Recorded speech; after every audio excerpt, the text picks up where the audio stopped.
এই হচ্ছে দুবাই গভর্নমেন্টের আইসিপি স্মার্ট কার, যেটা আসলে 10 মিটার দূর থেকে 1 সেকেন্ডে 50 জনের ফেস এর মাধ্যমে রিকগনিশন করে ভিসা ভায়োলেটর এবং হচ্ছে যারা ওভার স্টে করতেছে তাদের বিরুদ্ধে অ্যাকশন নিতে পারবে। এটাতে উপরে হচ্ছে 6টা ক্যামেরা আছে 360 ডিগ্রি অ্যাঙ্গেলের।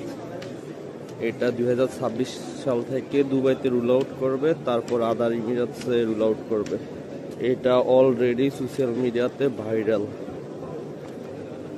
কল্পনা করা যায় যে রাস্তার মধ্যে গাড়ি চলতেছে আর এই গাড়ির ক্যামেরাগুলো স্ক্যান করে মানুষের ফেস, তারপর হচ্ছে ভিসা ভায়োলেটর এবং ওভার স্টে যারা করতেছে ওদেরকে ফাইন বা অ্যাকশন নিতে পারবে।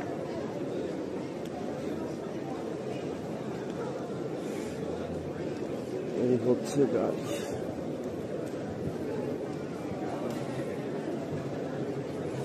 এটা অবশ্য অটো পাইলট না, এটার ভিতরে হচ্ছে ড্রাইভার থাকবে এবং ভিতরে হচ্ছে স্ক্রিন আছে 2টা।